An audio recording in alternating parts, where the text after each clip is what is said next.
Seigneur qui nous rassemble ce matin dans sa maison pour lui apporter ce culte de louange et d'adoration. Après ce moment de prière, nous allons chanter à la gloire du Seigneur et je vous invite à chanter avec un vieux cantique, un beau cantique, le numéro 34 dans notre recueil des ailes de la foi. Grand Dieu, nous te bénissons. Ensemble, nous célébrons tes louanges, nous t'exaltons de concert avec les anges.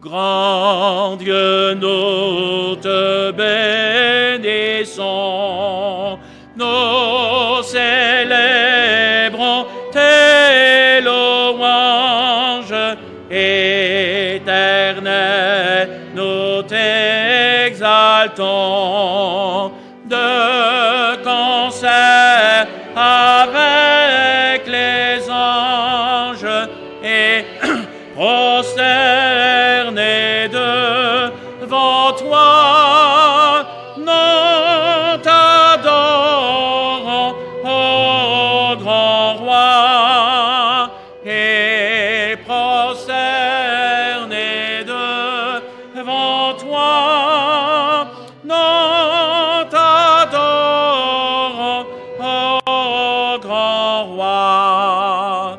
Puisse ton règne de paix s'étendre par tout le monde, dès maintenant à jamais, que sur la terre et sur l'onde, tout genou soit abattu au nom du Seigneur Jésus.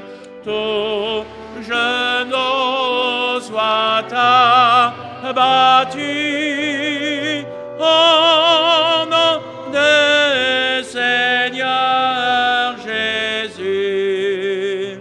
Gloire soit au Saint-Esprit, gloire soit à Dieu le Père, soit à Jésus-Christ, notre Sauveur, notre frère, son immense charité de la perpétuité, son immense charité de la perpétuité. N'en doutons pas, son amour dure à toujours. Nous poursuivons avec le cantique 31, ton Église triomphante, ô Saint Agneau, dans ton ciel d'une voix chante, gloire à l'agneau, et nous voulons glorifier l'agneau de Dieu qui a été sacrifié, immolé pour nous.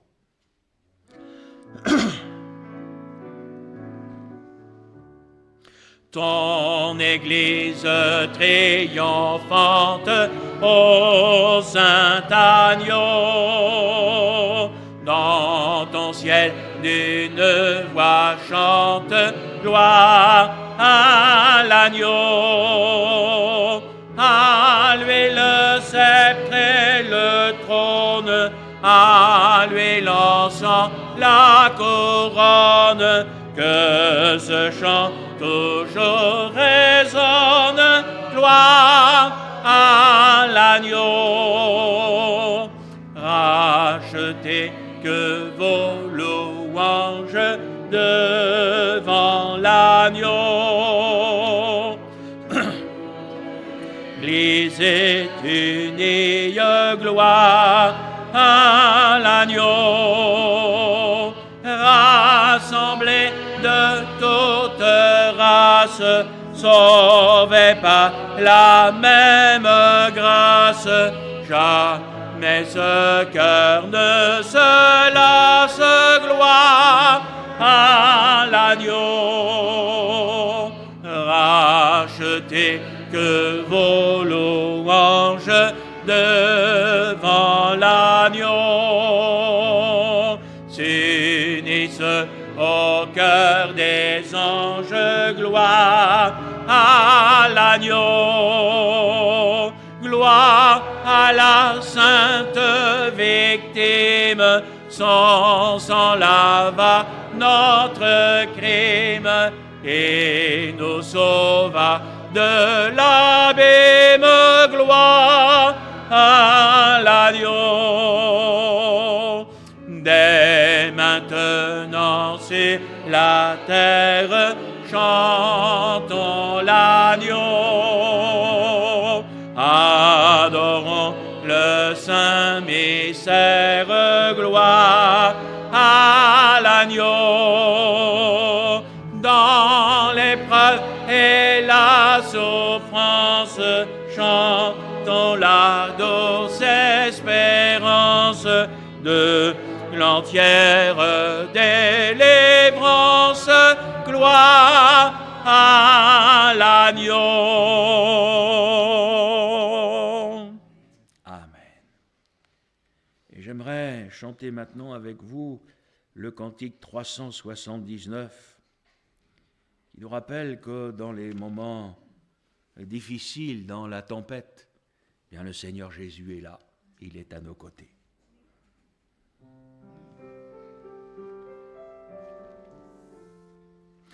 Maître, entends-tu la tempête et ses terribles accents? Parle, Seigneur, et l'arrête. Sauve, sauve tes enfants. Mais aucun bruit ne l'éveille. Il dort et nous périssons. À nos cris prête l'oreille. Sauve-nous, nous t'en prions. Il parle aux flots en démence. Paix vous soit. La mer et les vents font silence. Paix vous soit. Paix vous soit. Il est notre délivrance. Paix vous soit. Maître, mon cœur qui chancelle traverse les grandes eaux, et l'orage à ma nacelle livre de rudes assauts. Oh, qui verra ma détresse, d'où me viendra le secours? À toi, Seigneur, je m'adresse, c'est à toi que j'ai recours. Il parle aux flots en démence. Paix vous soit. La main, les vents font silence. Paix vous soit. Paix vous soit. Il est notre délivrance. Paix vous soit. Maître, l'onde est apaisée, le doute a quitté mon cœur, et mon âme consolée a retrouvé son sauveur. Oh, prends dans ta main ma vie, jusqu'au jour de ma mort. En toi seul je me confie, tu me conduiras au port. Il parle aux flots en démence. Paix vous soit. Les vents font silence. Paix vous soit. Paix vous soit. Il est notre délivrance. Paix soit.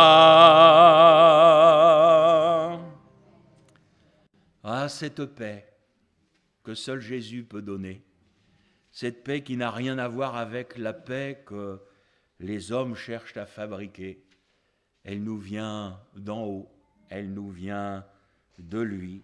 Et c'est encore cette paix que j'aimerais chanter avec vous avant de partager ensemble le repas du Seigneur avec ce cantique 405, « Pleine paix, Jésus, en ta présence ».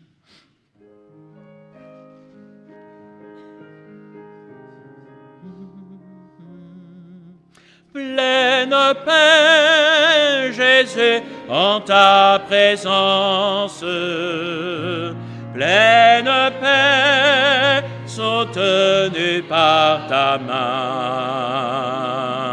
pleine paix, gardée par ta puissance, pleine paix, tout le long des chemins, parfaite paix, douce paix, parfaite paix, douce paix, même en marchant dans la plus sombre nuit, Jésus mon sauveur me déçoit sans peur. Je suis la lumière de qui me suit. Pleine paix dans mon pèlerinage, pleine paix malgré le dur exil. Pleine paix, c'est l'ennemi fait rage, pleine paix, quel que soit le péril. Parfaite paix, douce paix, parfaite paix, douce paix, même en marchant dans la plus sombre nuit, Jésus mon sauveur me déçoit sans peur. Je suis la lumière de qui me suit. Pleine paix au fort de la bataille, pleine paix dans les difficultés, pleine paix lorsque Satan m'assaille, pleine paix sur les flots agités, parfaite paix, douce paix, parfaite paix, douce paix, même en marchant dans la plus sombre nuit, Jésus mon sauveur me déçoit sans peur. Je suis la lumière de qui me suit. Gloire à Dieu. Et j'aimerais introduire ce moment, frères et sœurs, par une lecture dans la première épître de Pierre.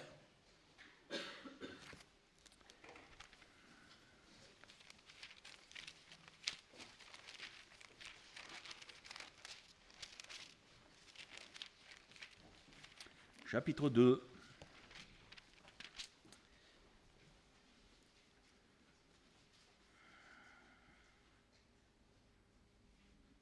J'aimerais lire avec vous à partir du verset 17.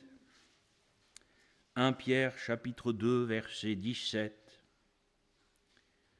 Honorez tout le monde, aimez les frères, craignez Dieu, honorez le roi.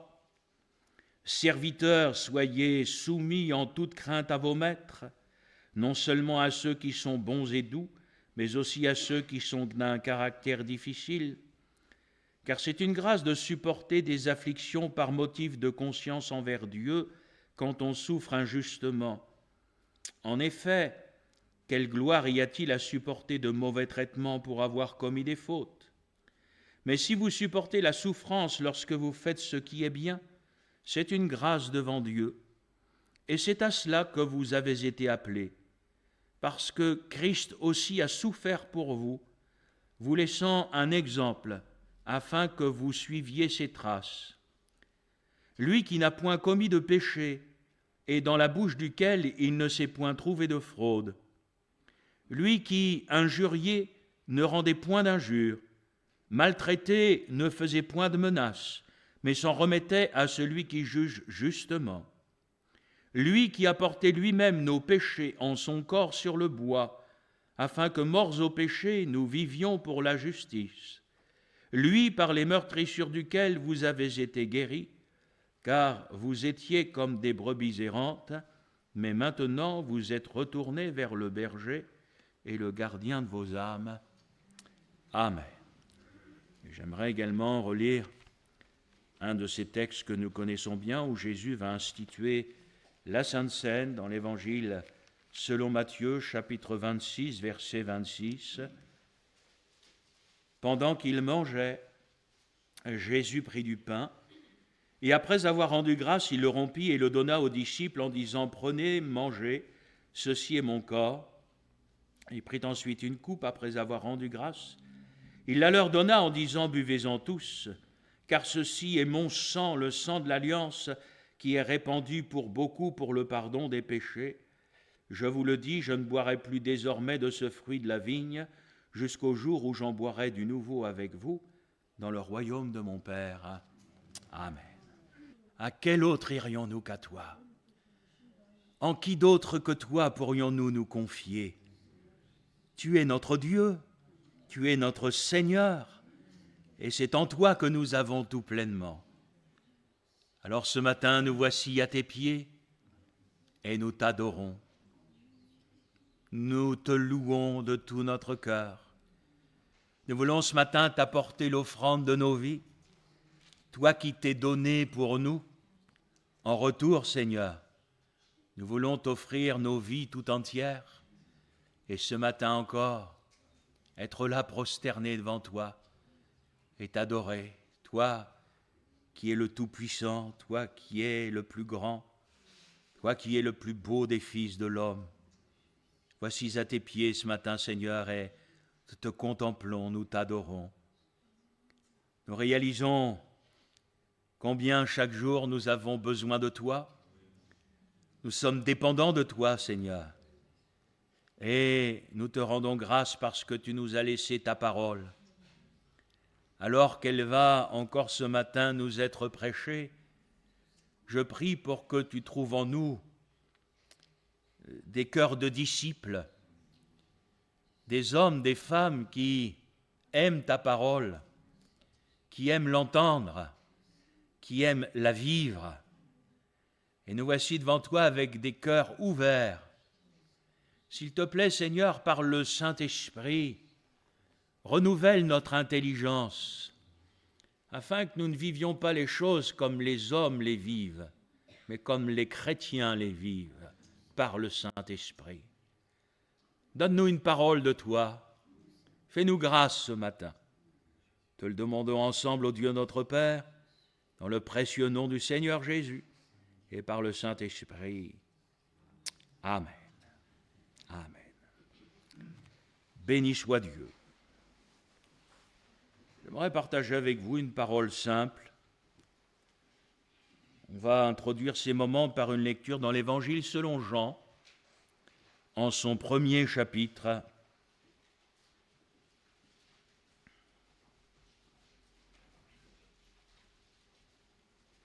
Lisons au verset 45. Jean, chapitre 1er, verset 45.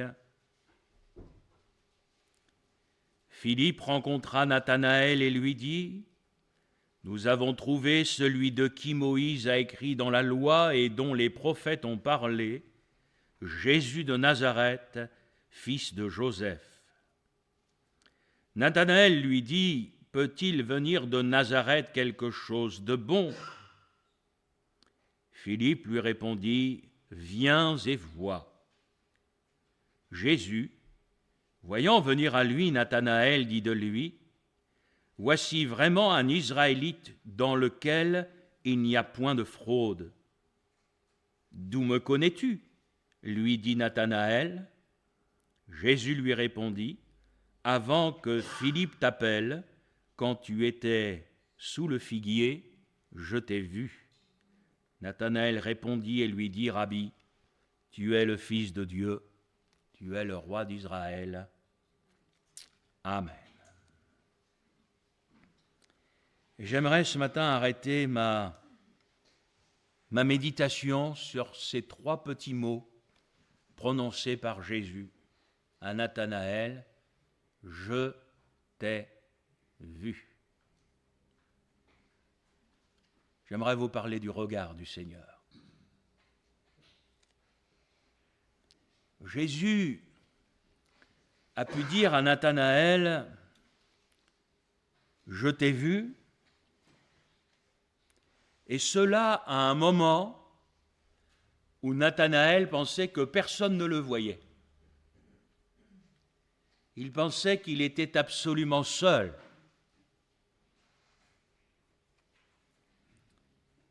On ne peut pas chanter tous les cantiques, mais on aurait pu chanter ce matin « Jamais tout seul ». Jésus, mon Sauveur, me garde. Je ne suis jamais tout seul. Et alors que Nathanaël se croit seul, les regards de Jésus sont posés sur lui. Il n'en est pas conscient, il ne le voit pas, mais Jésus, lui, le voit. Et j'aimerais très simplement, mes chers frères et sœurs, vous rappeler ce matin que les regards du Seigneur sont toujours sur nous. Toujours, toujours. Même si, à l'image de Nathanaël, nous ne nous en rendons pas compte, nous n'en sommes pas conscients, les regards du Seigneur sont toujours sur nous. Et ils le sont au travers de toutes les étapes de notre vie. Que le chemin soit facile ou qu'il soit difficile, rien ne nous soustrait du regard de Jésus. Parfois, frères et sœurs, quand nous prions, je ne sais pas si nous réalisons que le Seigneur nous voit. Je ne sais pas si nous réalisons que le Seigneur sait tout. Avant même que nous ne lui demandions quelque chose, il sait déjà, mon frère, ma sœur, dans quelle situation tu te trouves. Quand tu pries, tu ne lui apprends rien. Il m'est arrivé dans mon ministère quelquefois de sourire. Je me souviens d'une visite que je faisais à un couple de chrétiens qui étaient vraiment des gens de la plus grande simplicité. Et la petite sœur se met à prier pour sa belle-sœur et elle donne au Seigneur l'adresse où elle habitait. Seigneur, je te prie pour ma belle-sœur, tu sais, elle habite à telle adresse, etc. Alors très gentiment, que voulez-vous dire ? J'ai dit à la sœur, mais ma sœur, vous inquiétez pas, vous n'avez pas besoin de donner l'adresse au Seigneur Jésus. Le Seigneur sait où elle habite, le Seigneur connaît sa vie. C'est la même chose pour nous. Mon frère, ma sœur, Jésus te voit, donc il sait tout. Il connaît ta vie dans les moindres recoins. Il connaît tous tes besoins. Il t'a vu, il il te voit.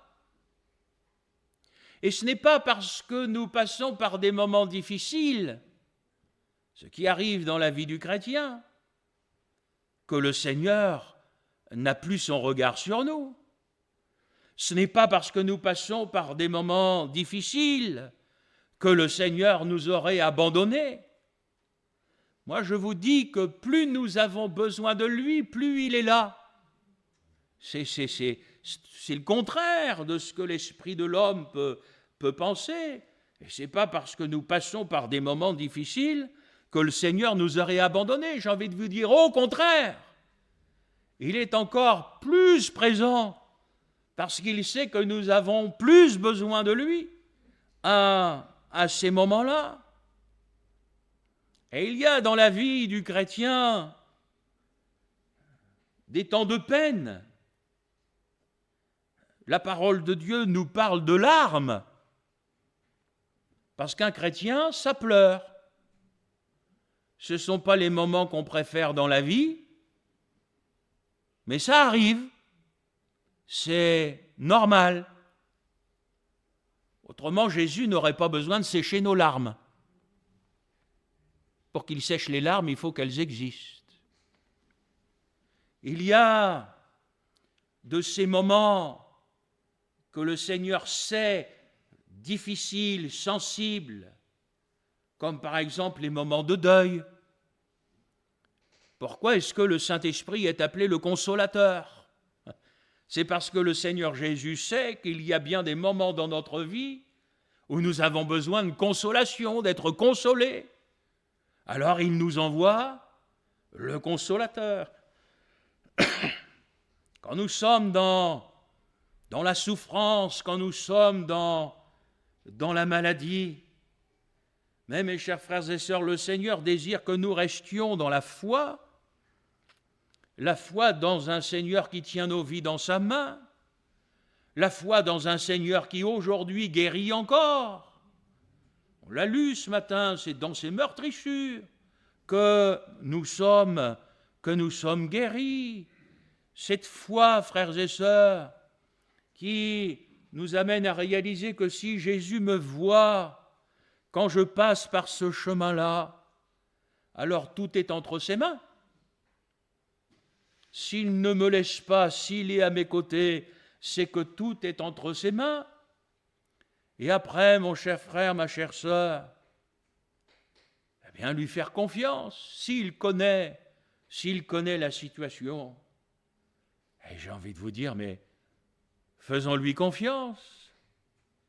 Il est capable de guérir quelqu'un, il est capable de laisser une intervention chirurgicale se dérouler, et en toute objectivité, il est capable aussi de nous reprendre.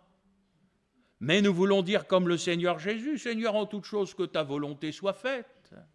Le regard de Jésus est sur toi. Ça veut dire qu'il prend soin de toi. Les plans du Seigneur sont les meilleurs. Il n'y a rien de mieux pour ma vie que les plans du Seigneur. Donc le fait que le Seigneur Jésus ait son regard sur moi m'amène à lui dire, mais Seigneur, accomplis tes plans pour moi dans ma vie. Voilà, et c'est ce qu'il y aura pour tous. C'est ce qu'il y aura de mieux. La solitude. Je viens de vous citer les paroles de ce cantique, jamais tout seul. Vous savez, frères et sœurs, la solitude pour tout le monde n'est pas quelque chose de facile à vivre. Vous avez des gens qui ont des caractères solitaires. Ils aiment être tout seuls. Ceux-là, ils ne sont pas malheureux quand ils sont tout seuls. Mais vous en avez qui ne supportent pas la solitude.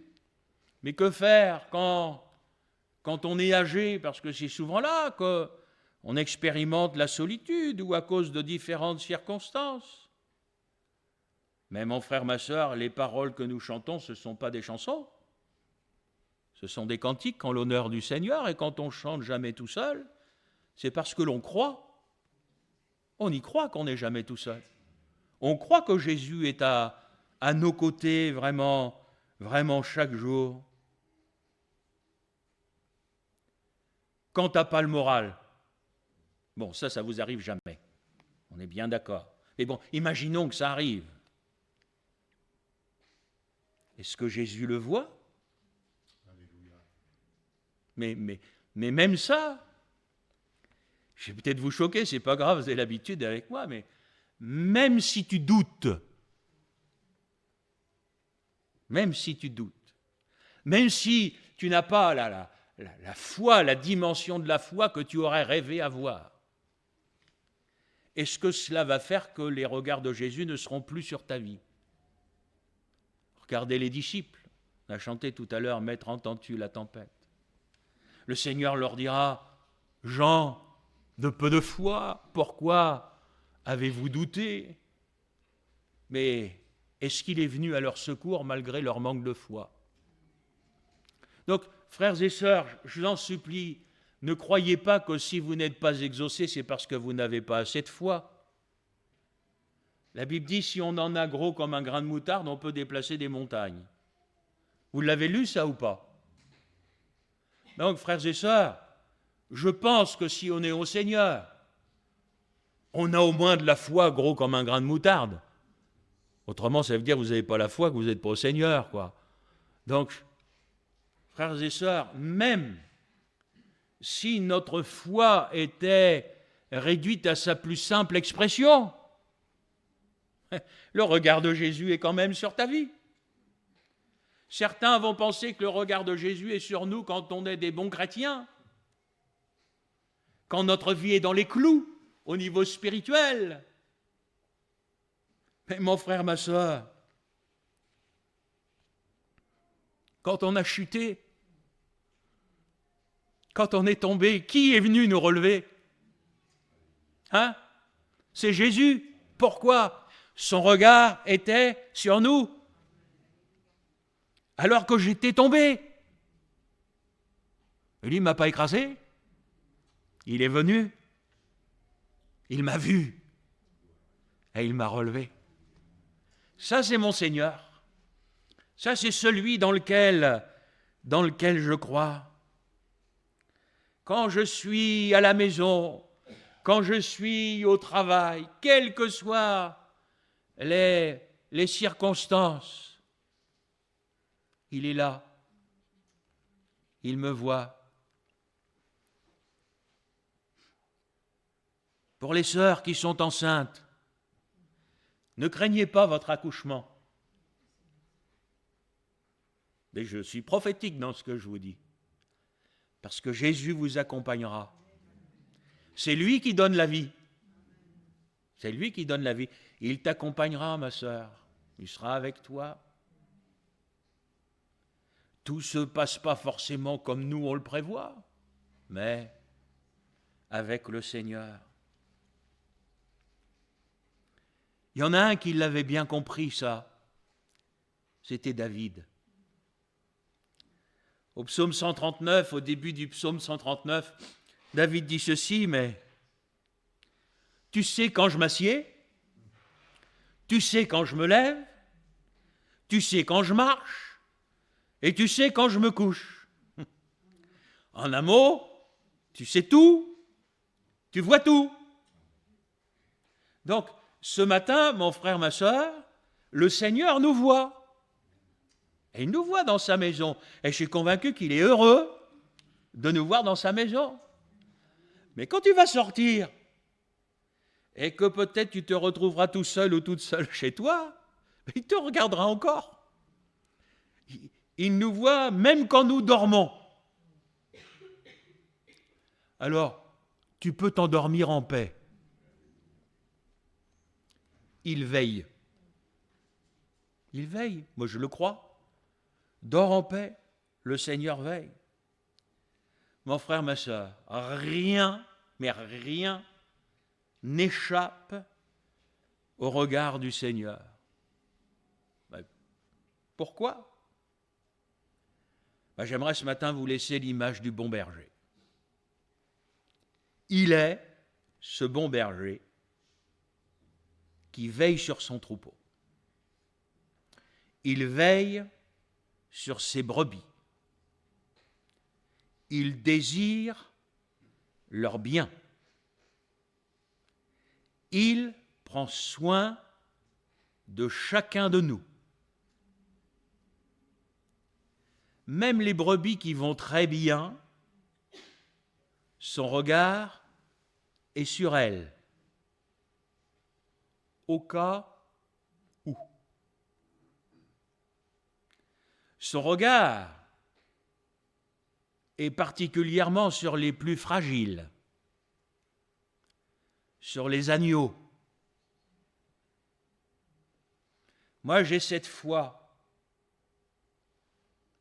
que le Seigneur veille sur nos enfants. Moi, je crois que le Seigneur veille sur les nouveaux convertis. Vous savez, frères et sœurs, nous, en tant qu'humains, on peut toujours essayer de poser nos regards sur tout. J'ai envie de vous dire, nous, on n'est pas le Seigneur. Et lui, il veille. Il va regarder les brebis qui boitent, les brebis qui sont malades. Il va regarder et surveiller les brebis les plus âgées. Mais en fait, il voit tout son troupeau. Et je bénis Dieu, parce qu'il n'est pas tout seul. Le berger a des chiens de berger. Alors que mes frères anciens me pardonnent pour l'image, on la garde au stade d'image, mais le berger ne peut pas tout faire tout seul. Alors, pour rassembler, etc., eh bien, il va envoyer ses chiens. Vous avez déjà vu un chien de berger travailler? Moi, je suis admiratif. Il court, il s'arrête, il attend qu'on lui dise de faire quelque chose, etc. Et ainsi, le troupeau s'en porte bien. Il est bien dirigé, il est bien conduit. Quelle grâce! Vraiment, quelle grâce de pouvoir réaliser que le regard du divin berger est sur son troupeau, mais sur chacune des brebis. Il est sur toi, il veille sur toi. Et parfois, plutôt que de tout attendre du pasteur, il va t'envoyer un ancien. Béni soit Dieu, parce que c'est profondément biblique. Et ainsi, l'œuvre du Seigneur, elle va de l'avant. Rien n'échappe au regard du berger. Il scrute, il regarde attentivement.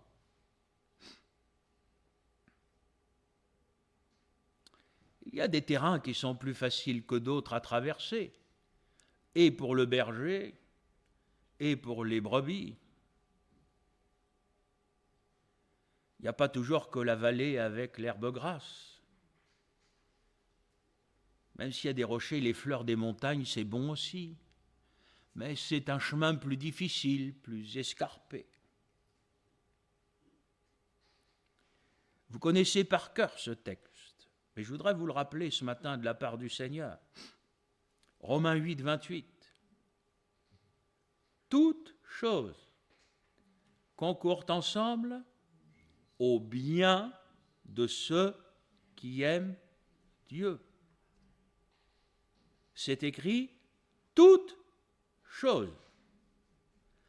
Parfois, moi, dans ma manière de voir les choses, dans ma logique,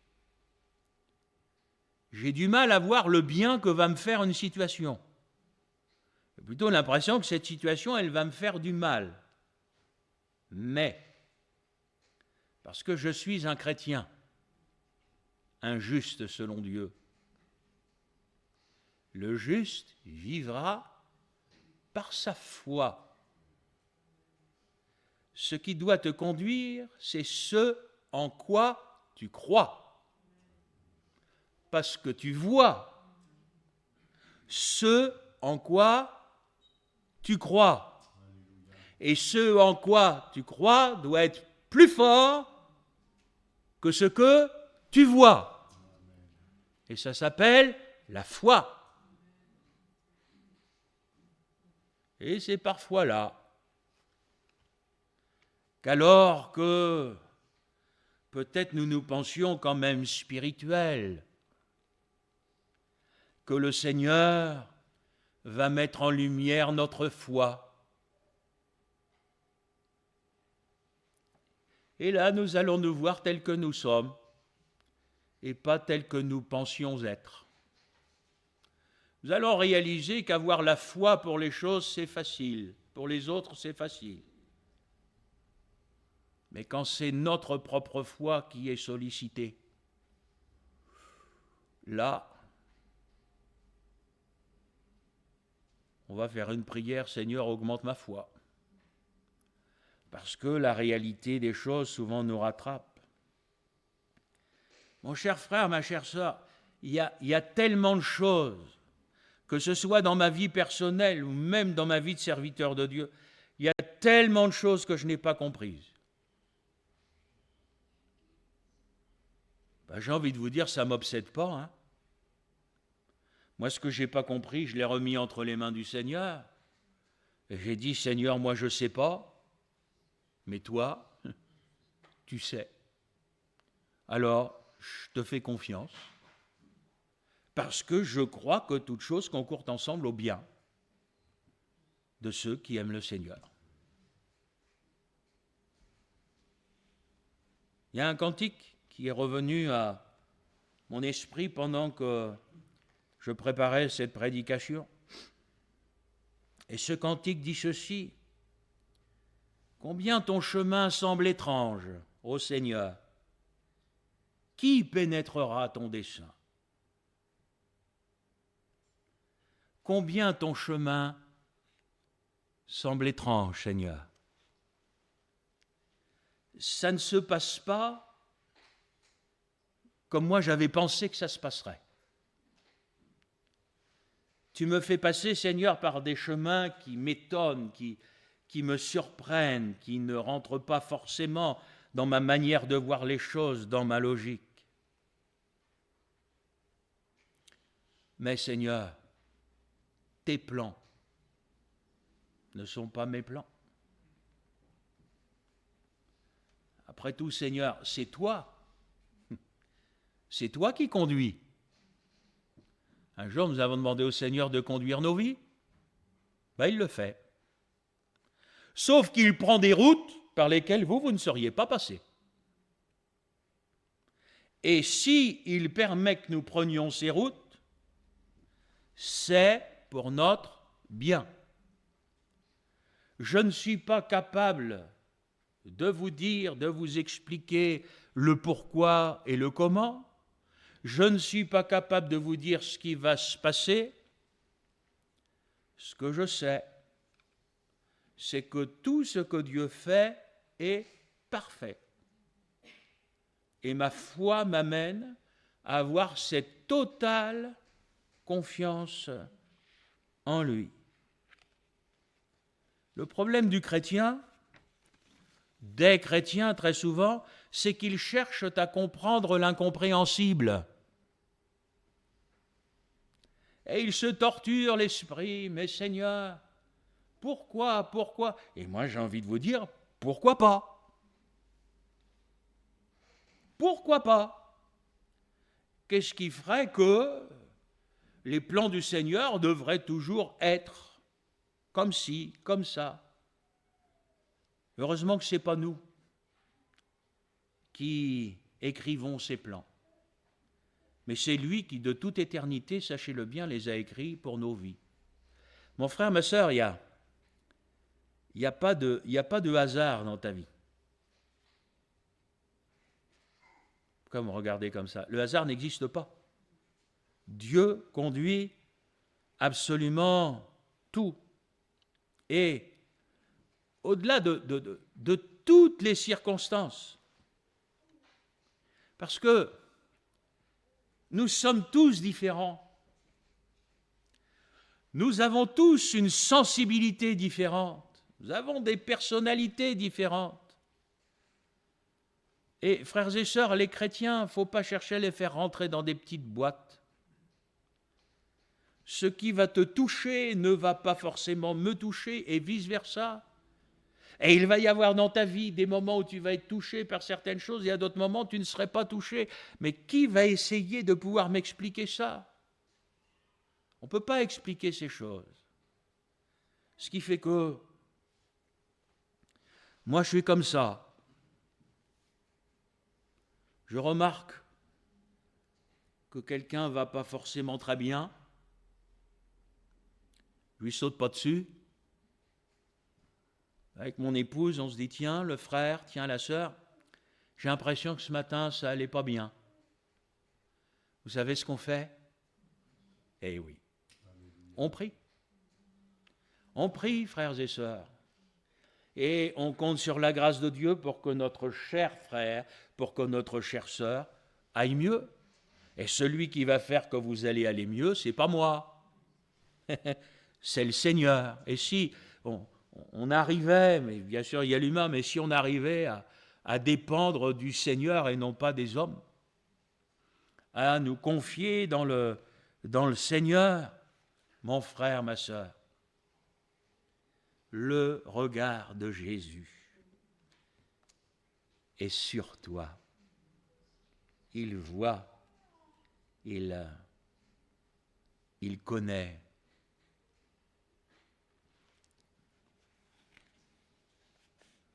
Vous avez des personnes, vous leur dites, j'ai mal là. Ils viennent vous voir, ils font, là? Et là, voici au plafond. Hein. Jésus ne fera jamais ça. Jésus est doux avec nous. Vous êtes déjà brûlé? Ça vous est arrivé? Vous avez remarqué que pour guérir une brûlure, il faut quelque chose de doux. Hein? Ben ouais. C'est comme ça que Jésus fait avec chacun de nous. Alors, j'aimerais vous dire ce matin que le regard du Seigneur est aussi sur nous quand tout va bien. Pas seulement quand tout va mal. Ça arrive aussi des moments dans la vie où tout va bien. Même si souvent on a l'impression qu'il y a plus de moments où ça va mal que de moments où ça va bien. Mais ça arrive aussi. Après, vous avez des situations réelles. Je ne dis pas qu'il y a des situations qui sont imaginaires, mais j'aimerais vous dire, il ne faut pas non plus que nous nous apitoyions sur nous-mêmes. Vous savez, dans tous les voyages que j'ai effectués, quand je rentrais, j'avais tendance à relativiser certaines choses. Quand je voyais ce que vivaient certains, et que je rentrais en France, je disais, bon, après tout, on n'est pas si malheureux que ça. Ça aide quand même à réaliser que nous sommes des privilégiés, quand nous nous plaignons, etc. Quand vous allez visiter les persécutés, vous vous plaignez moins de votre manque de liberté. Vous trouvez que vous en avez quand même encore pas mal. Voyez-vous, frères et sœurs, c'est... Mais je bénis Dieu parce que quand tout va bien, il peut quand même y avoir une pierre sur le chemin qui pourrait nous faire trébucher. On peut louper une marche. C'est vite fait, hein? Vous êtes en pleine forme, vous descendez trop vite les escaliers, vous vous retrouvez sur les fesses avec une entorse terminée. Hop, hôpital. Vrai ou pas? Vous n'aviez pas prévu ça le matin.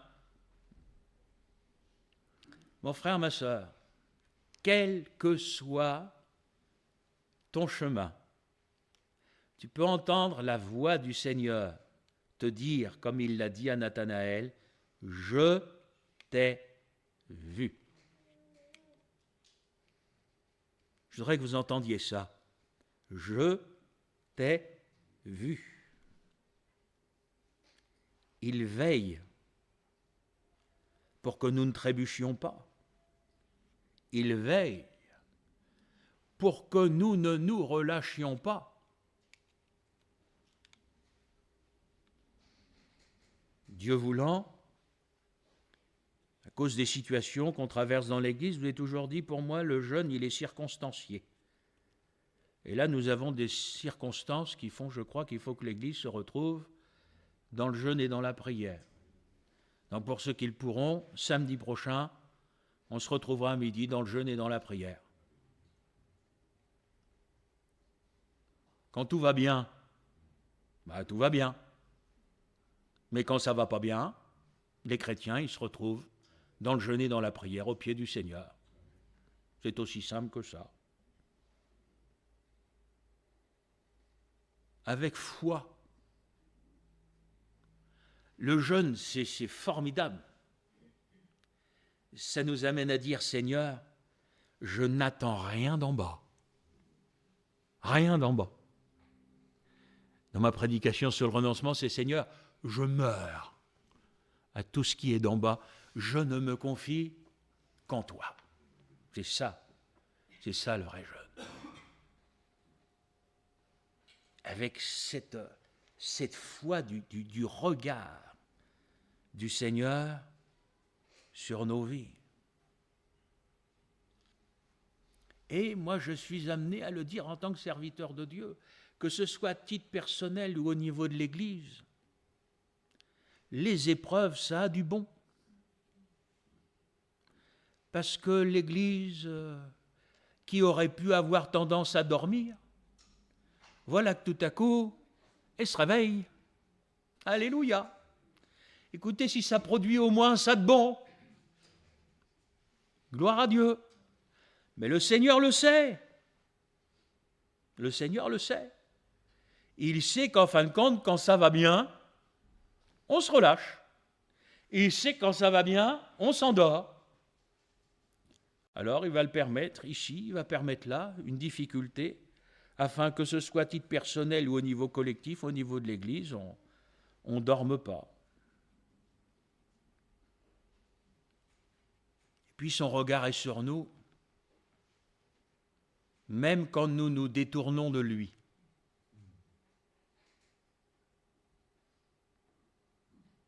Même quand nous sommes sur une mauvaise voie. Même quand nous ne l'écoutons pas. Même quand nous péchons.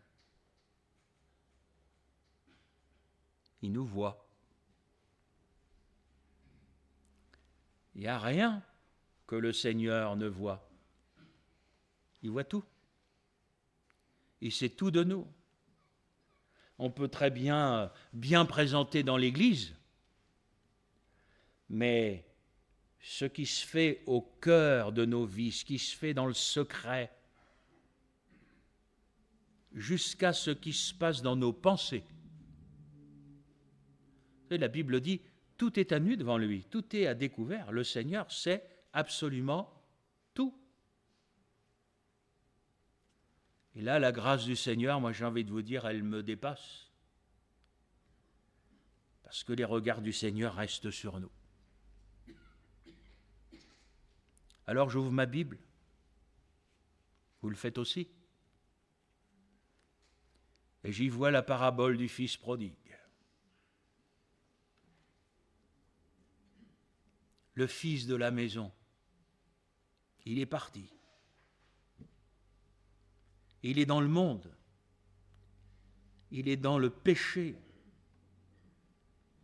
Il est en train de dépenser tout l'argent que le Père lui a donné dans de la débauche, dans des choses terribles. Alors vous avez là ce fils qui a chuté. Et vous avez là le Père qui l'attend. Il attend son retour. Parce qu'il croit qu'il va revenir. Alors tous les jours, il scrute l'horizon. pour essayer de distinguer une silhouette. La silhouette du Fils bien-aimé qui serait de retour dans la maison du Père. Une journée, rien. 2 jours, rien. 3 mois, rien. 6 mois, 1 an, rien. Mais alors que le Père est dans la souffrance, le cœur du Fils est travaillé. Le Père ne le voit pas, le Père ne le sait pas. Mais Dieu agit même dans le cœur de ceux qui se sont détournés de lui. Oh, les seuls échos que le Père a, il préférerait ne pas les entendre. Mais la repentance est sur le chemin du Fils.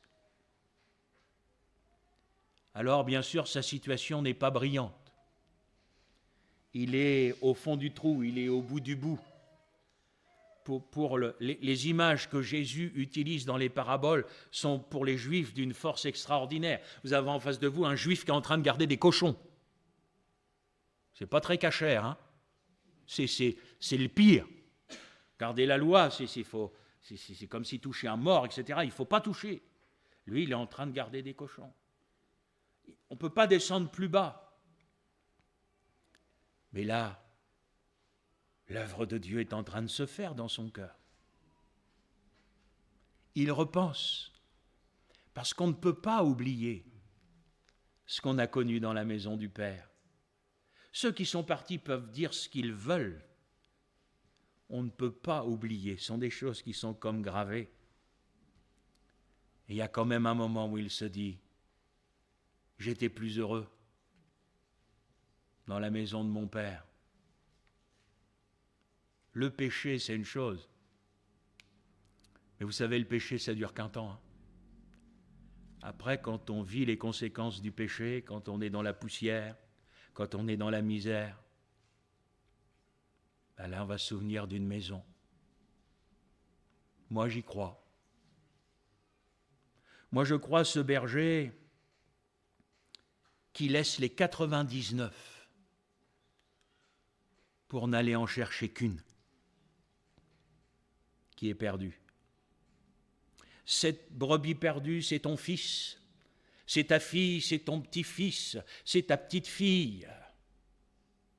Dieu ne l'a pas quitté des yeux. Écoute ce que je te dis. Dieu ne l'a pas quitté des yeux. Dieu le voit. Et il s'en va le chercher. Et il s'en va la chercher. Le crois-tu? Autrement, tu prends du noir et puis tu enlèves dans ta Bible où c'est écrit le fils prodigue, tu enlèves où c'est écrit la brebis perdue. Tu ne lis plus ça, tu ne le vois plus, tu n'y crois plus. Ou alors tu y crois, comme moi. Et alors, c'est long. Et alors, on peut pleurer. Et alors, on peut souffrir. Mais je sais qu'il y a le regard de mon Jésus qui est sur eux. Alors je ne sais pas comment il va faire. Je ne sais pas par quelles circonstances il va les faire passer pour qu'ils reviennent. Mais je sais que mon Jésus s'occupe d'eux parce que son regard est sur eux. Alors je lui fais confiance. Frères et sœurs, l'amour de Dieu pour sa brebis me dépassera toujours. Les efforts que le Seigneur déploie pour sauver sa brebis me dépasseront toujours. Il est en train d'aller la chercher. Alors nous, moi, je peux m'égarer dans mes pensées. Je peux m'égarer à cause des sentiments de mon cœur. Parce que quand ça touche ceux que nous aimons, vous avez des sentiments qui sont là. Mais j'aimerais quand même vous dire, le spirituel doit être au-dessus des sentiments. Ma foi doit être au-dessus des sentiments.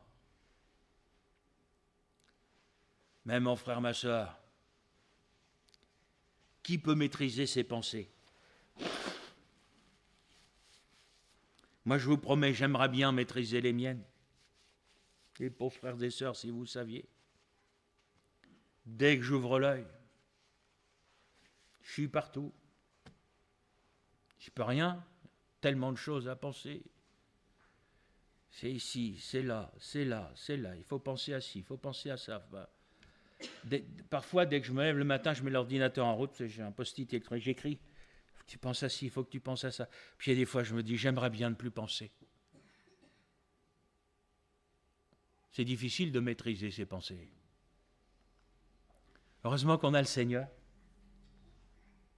Hein? Ben oui.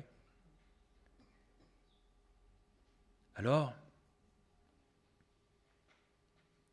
Ézéchiel 22, 30, Dieu regarde s'il y a un homme qui se tienne à la brèche.